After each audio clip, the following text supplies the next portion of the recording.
Bonsoir à tous, je suis ravie de vous retrouver pour ce quatrième épisode des Job Guessers. C'est votre nouveau rendez-vous de découverte des métiers et des secteurs d'avenir.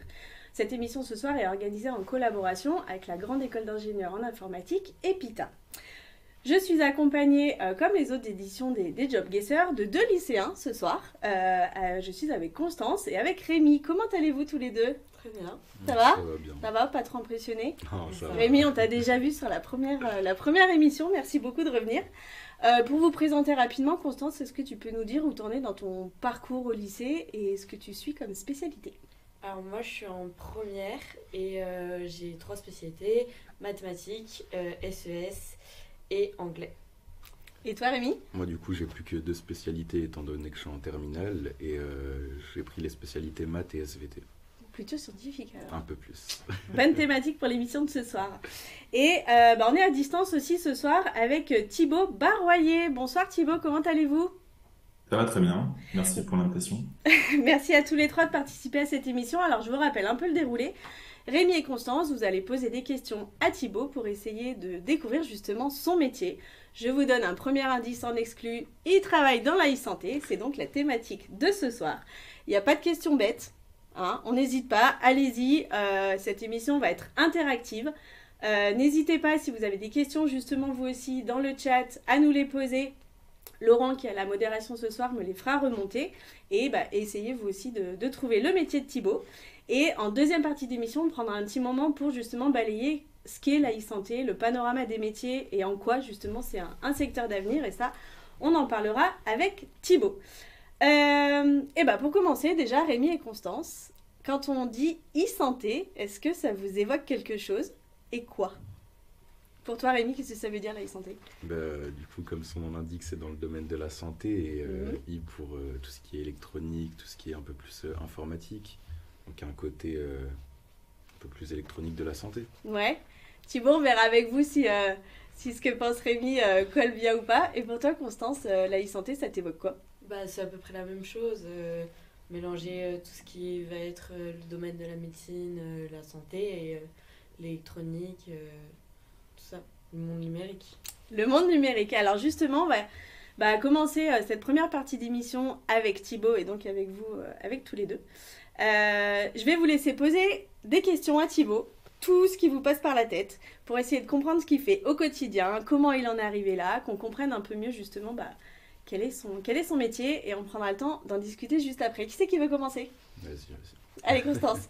Moi, ma première question, ça va être une question, est-ce que vous travaillez plutôt seul ou avec plusieurs personnes en groupe? Moi, je travaille en groupe. Après, on peut aussi travailler seul si le projet est facile. Mais bon. C'est quoi le profil des gens avec qui vous travaillez dans ces groupes? Il y a des développeurs informatiques, il y a des médecins parfois. Premier indice. Euh, voilà. Est-ce que tu as une question, toi, Rémi? Ouais, peut-être. Votre métier est-il plus un métier de bureau ou de terrain? C'est deux bureaux. Ok. Plutôt de bureau. Est-ce que vous avez d'autres... N'hésitez pas, tout ce qui vous passe par la tête Ok. pour essayer de comprendre un petit peu. Donc, on sait déjà que Thibaut travaille avec des médecins. Oui. Dans la e-santé, c'est quand même pas un secret, mais on va essayer de savoir dans quel domaine exactement. Allez-y, je vous laisse poser quelques questions et puis on fera un petit point après, justement, pour voir si vous avez des premières idées. Ok. Est-ce que vous utilisez des connaissances scientifiques au quotidien ou pas? Ouais, complètement. De quel type? Il y a des maths, il y a et du développement informatique. Mhm. En ce moment, avec l'artificialisation de notre monde, des nouveaux besoins sont apparus et du coup, à quels nouveaux besoins peut répondre votre métier? Je suis désolé, j'ai pas entendu le début de la question. Ah. Avec l'artificialisation de tout ce qui nous entoure et de notre quotidien, des nouveaux besoins sont apparus. Du coup, à quels nouveaux besoins peuvent répondre votre métier? Euh, on pourrait dire qu'il aide les médecins à être plus efficaces, à prendre plus de temps avec leurs patients et, euh, et ça peut aussi donner de l'expertise à des gens qui sont un peu moins experts dans certains domaines médicaux. D'accord. Alors, pour essayer de deviner un peu plus la spécialisation médicale, parce que donc on a bien compris que Thibaut travaillait avec des médecins, je vais vous montrer un indice, on va vous le montrer aussi à l'écran pour voir si ça va pouvoir vous aider pour voir si ça va vous aider pour voir dans quel domaine de spécialité Thibaut travaille. D'accord. Qu'est-ce que ça vous évoque? Bah, on dirait des trucs pour les cœurs. Ah, C'est des pas trucs pour les exact. cœurs. Est-ce que c'est ça, Thibaut, des trucs pour les cœurs? Ouais, c'est ce qu'on appelle donc un électrocardiogramme.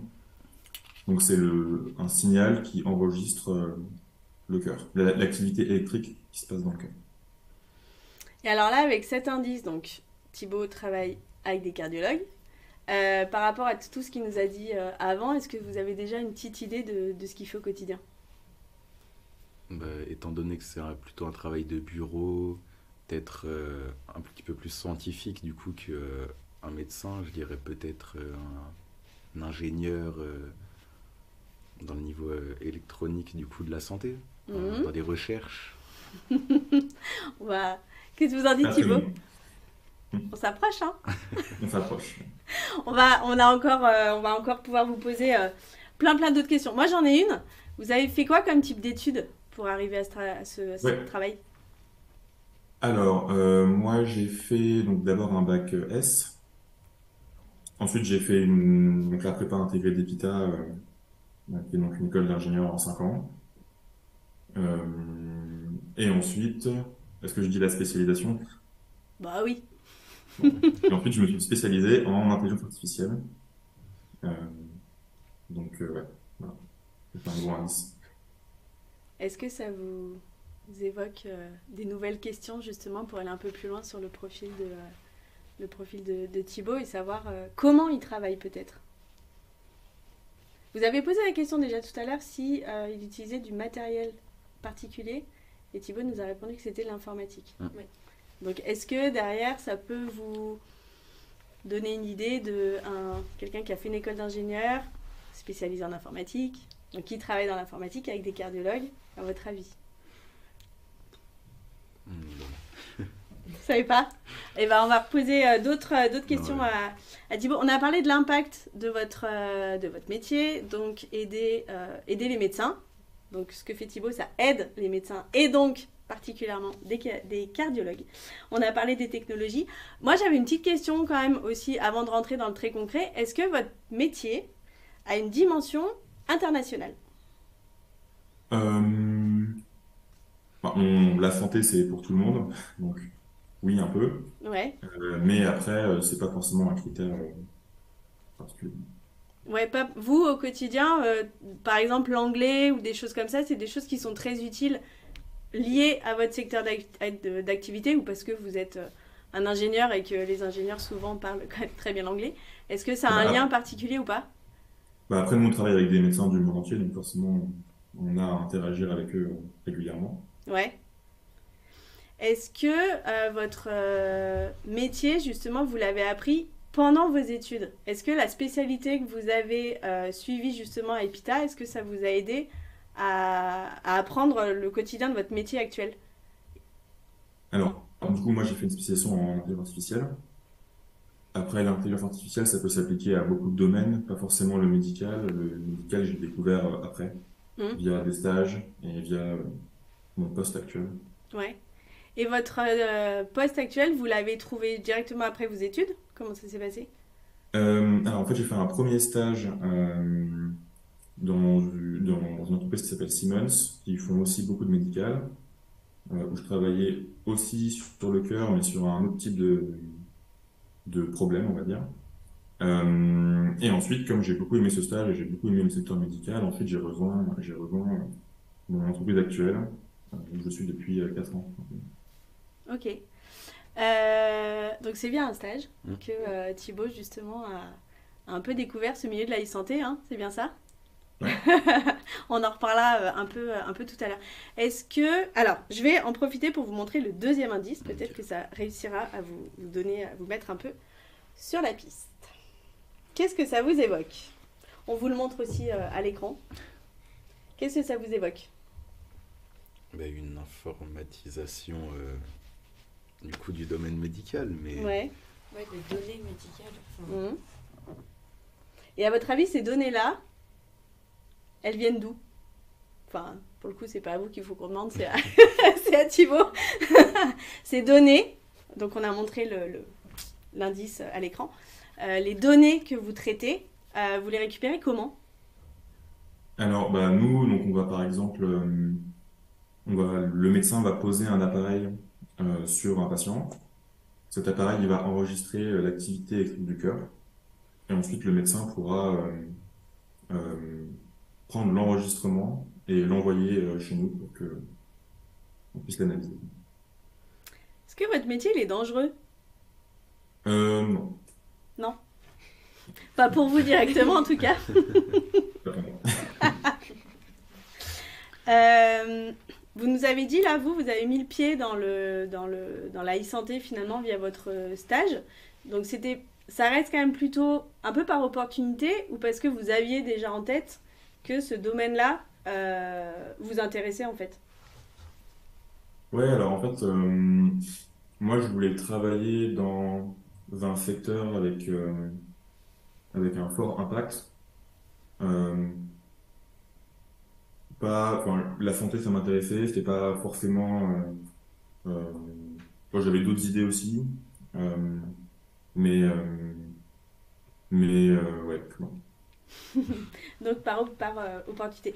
Moi, j'ai un peu échangé avec Thibaut quand même en préparant cette émission et je trouvais ça super intéressant dans son parcours, c'est que, et ça c'est valable pour tout le monde, d'avoir eu l'opportunité de faire un stage dans un domaine particulier pour comprendre comment ça marche, pour découvrir des métiers, découvrir comment ça se passe, et ben c'est ce qui a un peu ouvert la vocation justement de Thibaut à ce domaine-là, à vouloir traiter de l'info, traiter de la donnée, mais comme vous l'avez dit, pour lui donner du sens, je crois, vous m'aviez dit quand on a échangé ensemble. Voilà. Est-ce qu'on récapitulerait pas un petit peu tout ce que Thibaut nous a dit pour essayer, et on va le dévoiler ce que vous faites Thibaut, et vous nous expliquerez très concrètement, et surtout vous expliquerez à Rémi et à Constance. Alors à votre avis, si on récapitule un peu, vous avez eu quoi comme indice? Ingénieur, Ouais. du coup surtout au niveau du cœur, Mhm. travaillant avec les médecins aussi, Ouais. euh, l'intelligence artificielle. Ouais, ça c'est plein de mots-clés. Ouais,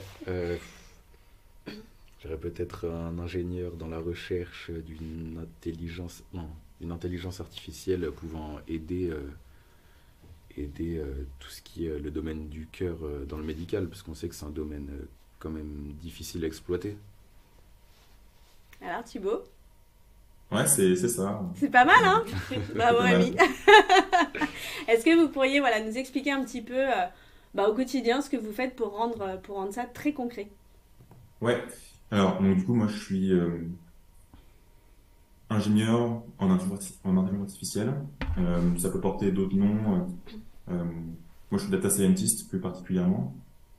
Euh, et je développe donc des algorithmes pour aider les médecins à faire des diagnostics sur les maladies du cœur. Donc, on a par exemple cet électrocardiogramme que vous avez vu tout à l'heure en photo. Bah, le médecin, il va le prendre, il va l'envoyer via un site web sur notre plateforme, et nous, on va proposer un premier diagnostic au médecin pour l'aider à être plus efficace dans le traitement des patients. Vous étiez bon en maths au lycée pour faire ce genre de métier ou pas? Bah, j'ai fait un bac S, donc. Ouais. Bah, on peut faire un bac S et être mauvais en maths, hein. Oui, non, mais j'étais pas dans les premiers, mais je me débrouille. Donc, D'accord. Moi, j'aurais peut-être une question. Vas-y, vas-y. Quelle est la principale qualité que requiert votre métier? ouais, alors je pense qu'il faut aimer essayer de comprendre un peu les données. Donc, euh, l'intelligence artificielle, aujourd'hui, elle se base beaucoup sur la quantité de données énormes qu'on a à notre disposition. Et en fait, il faut être un peu curieux et un peu aller chercher dans les données pour essayer de comprendre, parce que parfois on a des volumes de données énormes. On peut avoir des milliers, millions de patients. Donc, on a envie de comprendre qu'est-ce qui se passe dans les données. Et donc, voilà, c'est un peu de statistique et puis il faut être un peu curieux. Je pense qu'il faut être aussi un peu, euh,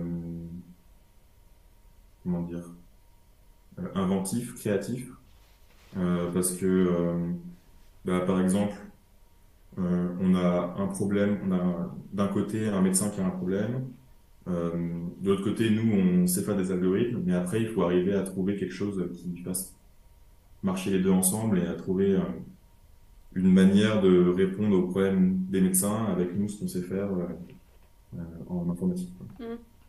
Quand vous parlez des données que vous récupérez, concrètement, ça ressemble à quoi? C'est des images, c'est des... Parce qu'il y a de l'imagerie numérique, c'est, je sais pas moi, des données d'analyse de sang, Ouais. ça ressemble à quoi? Ben là, c'est ce qu'on a vu tout à l'heure en photo, c'est ce qu'on appelle un électrocardiogramme. Donc, on peut voir beaucoup de choses dessus. Donc, nous, par exemple, on va avoir des millions d'électrocardiogrammes dans notre base de données. Et ensuite, on va, grâce à ces données, euh, euh, créer des algorithmes qui permettent, avec toutes les données qu'ils ont vues, de comprendre les données et d'être capable de faire un diagnostic. Les algorithmes, ça vous parle ou... Ouais. Ouais. Ouais. T'avais une question, Constance? Oui, moi, ma question, c'est qu'est-ce que vous aimez le plus dans votre métier? Alors, bah, moi, donc moi, comme je disais tout à l'heure, à la base, j'étais pas dans le médical. J'ai vraiment fait une spécialisation intelligence artificielle. Euh, et ce que j'aime bien aujourd'hui, c'est que je travaille sur une donnée qui est intéressante, qui sont les échocardiogrammes. Et donc, c'est assez stimulant d'avoir à comprendre comment ça fonctionne, vu que c'est quelque chose que je connaissais pas du tout avant. Donc voilà, par exemple, moi, dans mon entreprise actuelle, on a des cours avec des médecins de temps en temps pour qu'ils nous expliquent comment ça marche. Enfin, voilà, on essaie vraiment de comprendre le problème. Et donc voilà, c'est ce que j'aime vraiment. Parce qu'on est d'accord que dans votre poste, on n'a pas besoin d'avoir des connaissances dans le médical, vraiment le médical, pour pouvoir exercer. Et est-ce que c'est d'ailleurs valable un peu pour tout le secteur de la e-santé? Est-ce qu'on a besoin, par exemple, d'avoir fait un parcours d'études quand même un peu dans la santé pour comprendre quelque chose, est-ce que ça fait partie du parcours? Non, pas forcément. On n'est pas obligé d'avoir fait une spécialisation médicale. Et il y a des spécialisations médicales Hmm. informatiques dans la santé. Il y en a une à Evita, par exemple. Ouais. Euh, mais bah, un développeur informatique, il peut aller travailler sur un site web qui est destiné à des médecins. Euh, un, un ingénieur en électronique, il peut aller travailler sur des appareils. Euh, il peut aller travailler sur des appareils destinés à faire des enregistrements médicaux. Donc, Hmm. Donc c'est hyper large. Pour vous, et là on va bifurquer un petit peu justement sur le secteur de la e-santé de manière un peu plus globale. Là vous nous avez, et on a eu donc l'illustration par l'intermédiaire du métier de Thibaut, le fait voilà, d'utiliser des données, de travailler avec des professionnels de santé pour de l'aide au diagnostic. Bon bah là clairement c'est votre métier. Pour vous Thibaut, comment justement vous définiriez le secteur de la e-santé? Tout à l'heure Rémi nous a donné un peu sa définition à lui. Comment vous, en tant que professionnel, et avec votre œil évidemment, qu'est-ce que vous englobez en fait dans ce secteur-là? hmm. Moi, je mettrais tout ce qui est informatisation du domaine de la santé. Ça peut être par exemple Doctolib. Doctolib, c'est un agenda pour les médecins, de la prise de rendez-vous en ligne. Euh, je mets ça dans la e-santé. Hmm. Euh, Ça peut être voilà, des algorithmes qui traitent les données et qui les affichent pour les médecins. Euh, c'est ouais, la digitalisation Hmm. du monde médical. Est-ce que vous, ça vous pose question, le fait que justement, par exemple, son parcours de santé, son carnet de... Comment on appelle ça? Ah bah zut, j'ai mangé le nom. Son carnet de santé, pardon. Que maintenant, toutes nos données parce que quand on va faire une analyse dans un laboratoire, on reçoit ces données par mail, et puis qu'on peut, sur des nouvelles plateformes nationales, hein, attention, on puisse avoir finalement tout notre historique de santé qui soit accessible comme ça en ligne. Ça vous inspire quoi? Ça fait peur? Ça fait pas peur? C'est top? C'est pas top? Qu'est-ce que ça vous... Ouais, qu'est-ce que ça vous inspire, ces nouvelles pratiques? Parce que finalement, ça nous concerne un peu tous. Pour toi, Constance, est-ce que ça te soulève des questions? En bien ou en pas bien, mais... Moi, je pense que ça peut être bien, c'est plus pratique, je pense, dans le sens où on peut avoir nos résultats plus rapidement. Tout est relié vers notre médecin. Si on oublie notre carte de santé, pas très grave, il l'a sur son ordinateur. Après, ça veut dire que à tout moment, toutes nos données médicales peuvent sortir alors qu'on n'en a pas forcément très envie, quoi.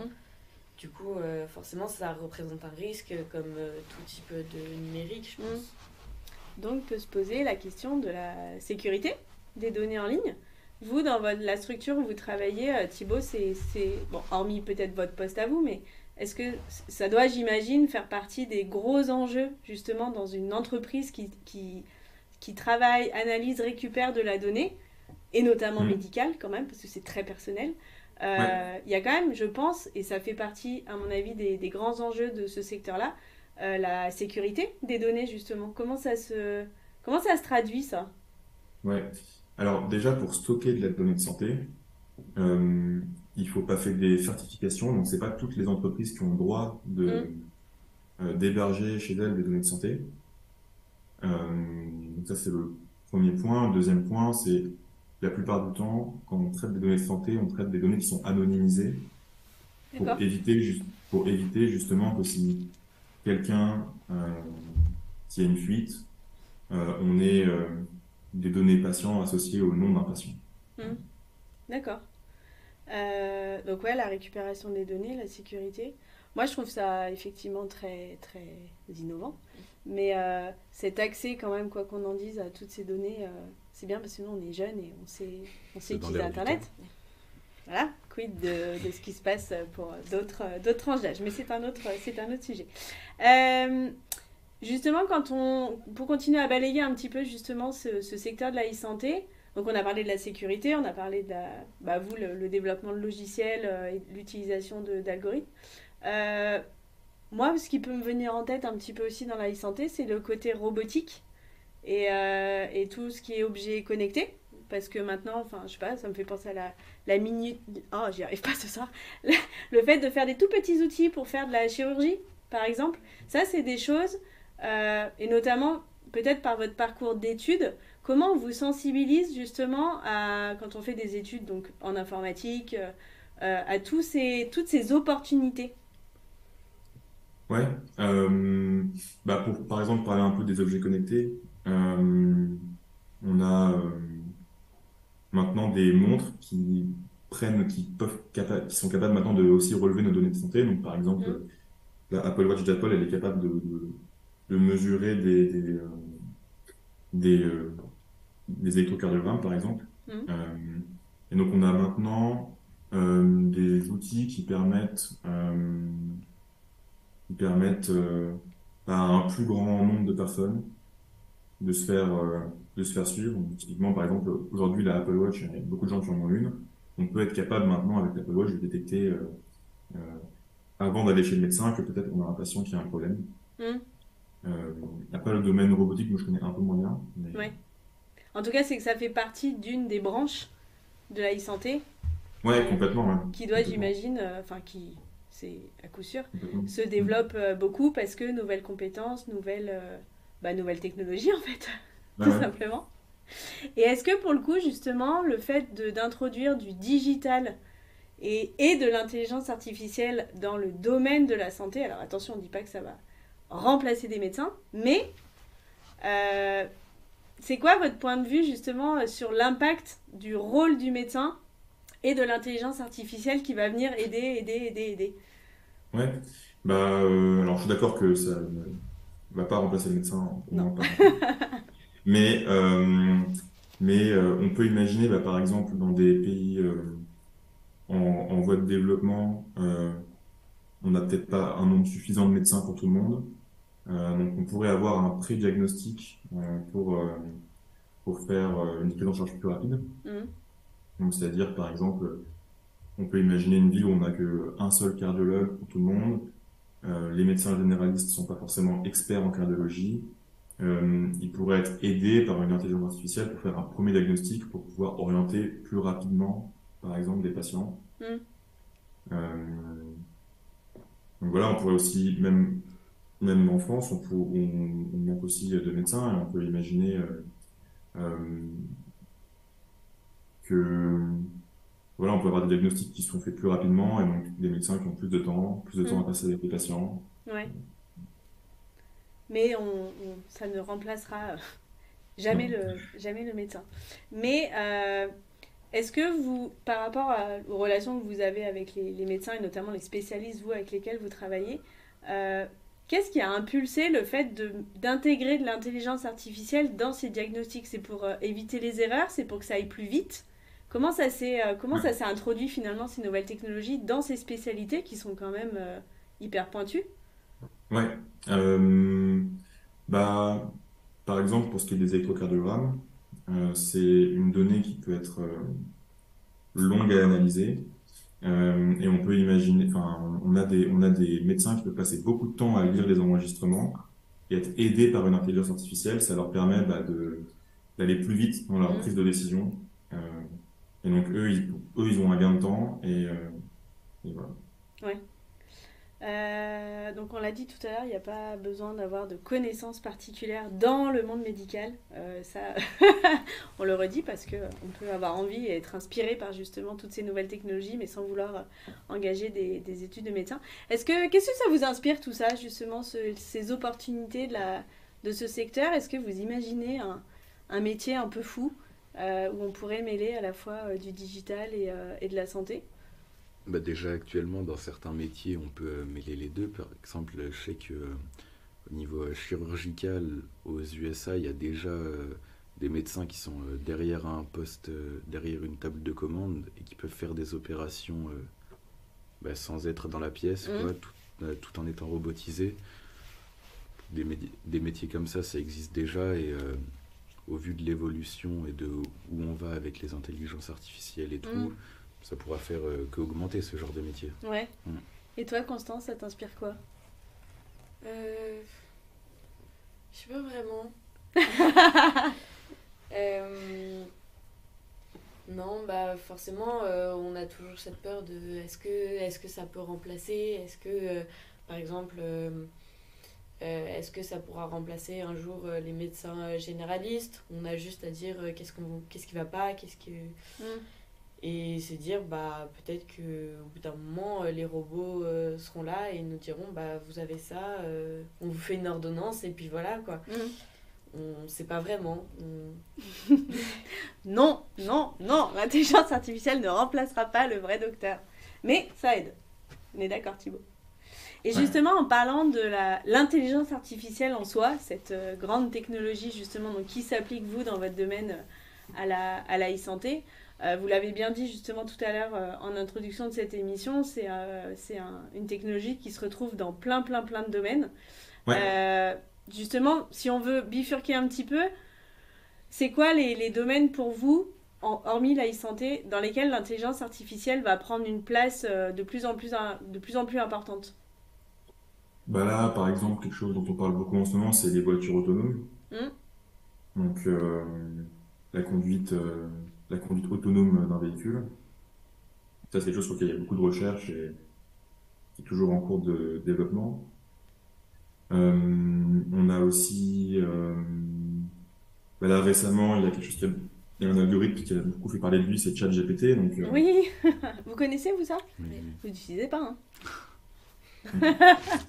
donc voilà, ChatGPT, c'est un algorithme qu'on a nourri avec une quantité de données monstrueuse. Donc, Hmm. on a, on peut dire que ChatGPT a lu quasiment tout Internet. Oui. Donc, euh, donc, voilà, je pense même, Autre chose, c'est tout ce qui est assistant. Donc, ChatGPT, on peut considérer ça comme un assistant, mais on a aussi les assistants vocaux comme Siri, comme d'autres.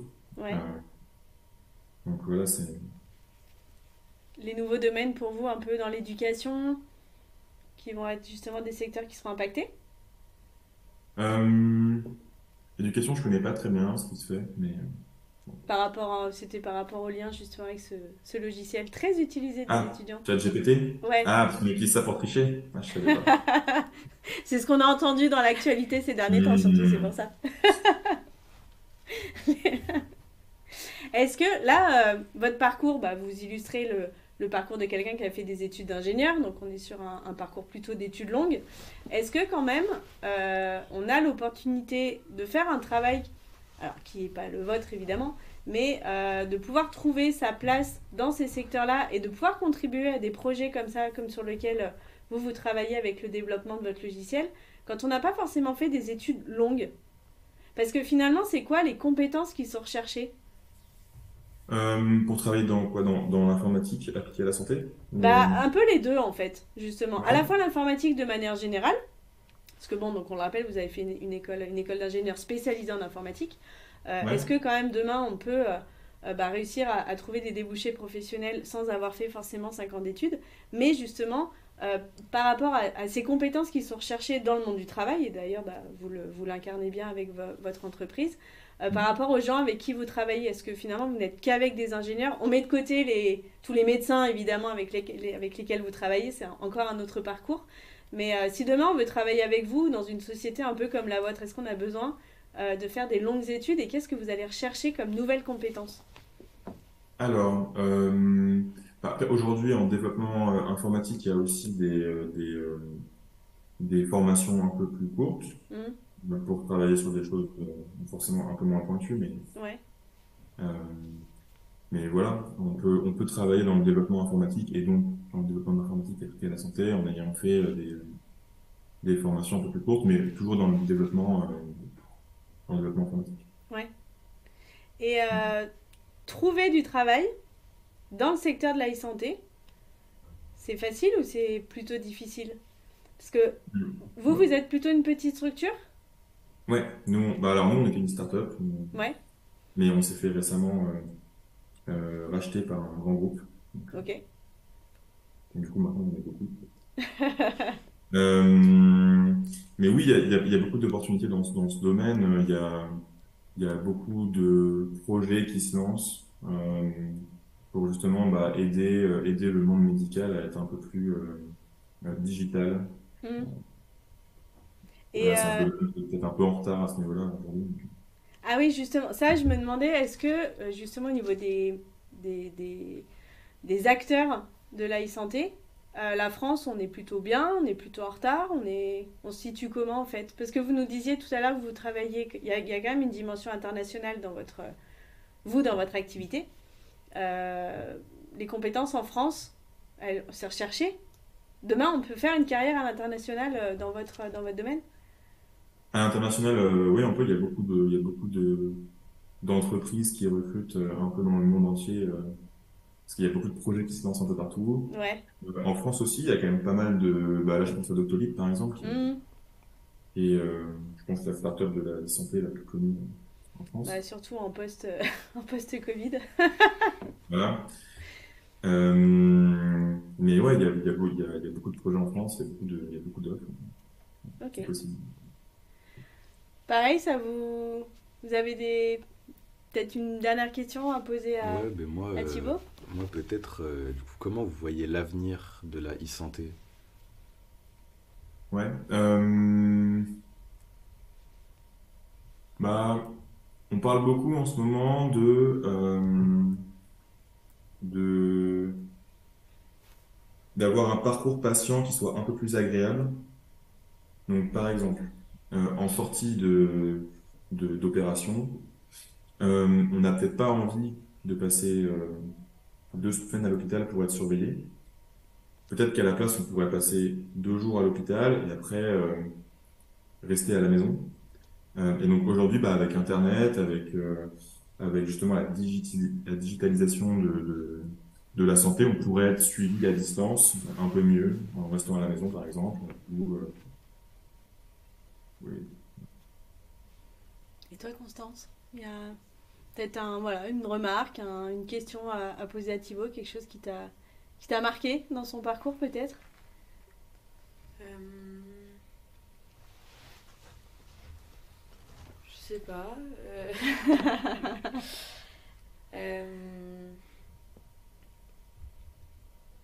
Le fait d'avoir fait, je sais pas moi, des... Moi, ce que j'aime bien dans votre parcours, Thibaut, c'est vraiment la découverte de ce secteur par l'opportunité des stages. Et ça, on le rappellera beaucoup et ce sera valable aussi, j'espère, pour vous dans votre parcours. C'est de découvrir ce métier-là. Et puis déjà, parce que vous l'aviez aussi dit, vous aviez envie d'avoir un impact dans votre métier, tout court. Vous aussi, peut-être que vous avez envie d'avoir un impact. Oui. Dans quoi Qu'est-ce que vous aimeriez, vous tous les deux? Moi, j'aimerais faire du commerce, de l'entrepreneuriat et monter mon entreprise plus tard. Peut-être que toi aussi, tu te lanceras dans la santé en tant Peut-être. qu'entrepreneur. Et toi, Constance? Moi, j'aimerais beaucoup travailler dans le social. Ouais. Après, on verra bien, hein. À tout moment, on peut trouver On le peut, truc. ouais. Mais là, c'est vrai, quand on parle de e-santé, on parle des médecins, on parle des patients, mais il y a justement toutes les structures institutionnelles également et le médico-social, ça rentre aussi dans ce secteur-là. C'est des acteurs avec lesquels vous travaillez pas du tout, des structures nationales, d'agences de santé, des choses comme ça. Non, vous êtes vraiment directement avec les pros. Ouais, plutôt. D'accord. Bon. Et ben écoutez, je pense qu'on a pas mal balayé quand même ce secteur, en tout cas par l'intermédiaire du métier de Thibaut, on a quand même une vision un peu plus claire d'un des métiers qui est possible. Il y en a plein d'autres. Est-ce que vous auriez un petit mot de la fin, tous les deux? Sans forcément que ce soit une question à Thibaut. Hein. Mais voilà, Ouais. qu'est-ce que tu as retenu, Rémi? Qu'est-ce qui t'a marqué là dans les échanges Ouais, que qu'on a eu? c'était quand même un domaine montant. Ouais. C'est un peu le futur de la santé, du coup. Ça en fait partie. Et que c'est tout le temps, c'est toujours intéressant de s'intéresser à ce qui va nous arriver plus tard. Donc ouais, franchement, c'est un bon domaine D'avenir. à aborder. Ouais. Et toi, Constance, ça t'inspire quoi? C'est un métier hyper intéressant, enfin c'est un domaine hyper intéressant qu'on connaissait pas encore il y a quelques années je trouve que c'est hyper intéressant de s'y intéresser et de connaître un peu plus là-dessus, qui peut faire très peur et puis Finalement, en discutant avec des gens qui ont voilà, c'est ça. le pied dedans au quotidien, c'est rassurant. Et vous, Thibaut, vous avez un petit mot pour les jeunes qui nous suivent, leurs parents, qui pourraient se poser des questions sur une orientation à la fois sur le parcours que vous avez eu en école d'ingé et justement sur les opportunités que propose ce secteur en plein essor? Moi je pense que pour travailler dans le médical, en tout cas, on n'a pas forcément besoin de faire des études de médical. Ouais, On ça on leur a peut bien dit.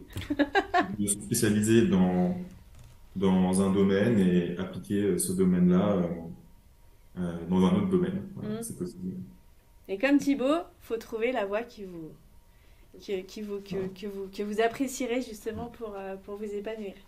Et merci à tous les trois. Merci Thibaut à distance et à toi Rémi, à toi Constance d'avoir participé à cette émission. J'espère que vous avez une vision un petit peu plus précise de ce qu'est ce domaine-là et justement les opportunités que vous pouvez avoir dans ce secteur de la e-santé.